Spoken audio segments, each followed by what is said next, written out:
may libreng gamot, may libreng check-up. Lahat ng may problema sa birth or marriage certificate, libre.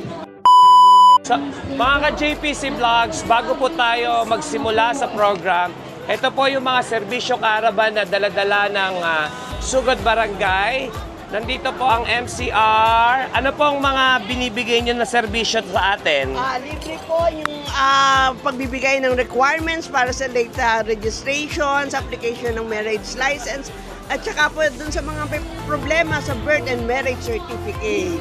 Hindi na po sila kailangan pumunta pa sa munisipyo dahil binababa po sa barangay dito sa San Rafael. Napakabongga talaga ni Congressman Cholo dahil hindi na kailangang pumila pa o pumunta pa at mamasahe. Nandito na po sa Serbisyo Caravan. At saka ang maganda po doon, lahat ng may problema sa birth or marriage certificate, libre.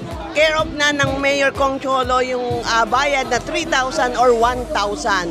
Wow! Babayaran. Grabe, napakabongga talaga ng Serbisyo Caravan. Kaya pumunta na po kayo dito sa bawat Serbisyo Caravan at Sugod Barangay dito sa bayan ng San Rafael. Maraming salamat po. Kaway naman kayo dyan!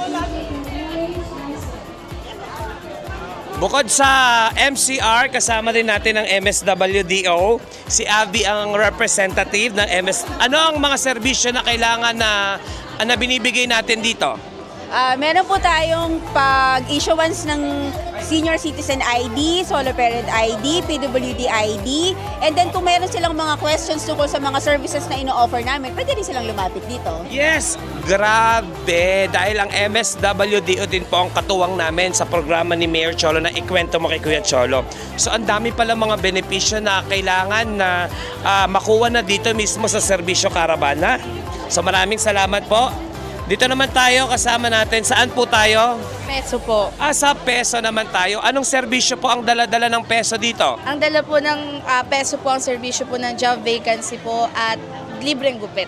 Wow! So may mga job vacancy rin po tayo na pwede nating mag-apply na po dito? Yes po. At may libreng gupit na tayo dito sa mga nanggugupit. Pakita may mga nanggugupit na sa atin. Kaway ka naman, kaway. Yes! Hi mga ka-JPC Vlogs! Bukod sa Peso, MSWDO, MCR, kasama rin natin ang RHU, tama? Opo. Ano pong serbisyo ang dala-dala ng RHU? Mga libreng reading glasses po para sa ating mga mamamayan. So libre. Bukod po sa libreng salamin, ano pa? Meron din po libreng gamot at saka vitamins po. Wow, napakaganda naman talaga ng Serbisyo Caravan kasi may libreng gamot, may libreng check-up, tama? Si Doktora. So, wag na po kayo, pwede na po kayo hindi pumunta sa ating munisipyo kasi binababa na po dito sa barangay. So, mag-start na po kami.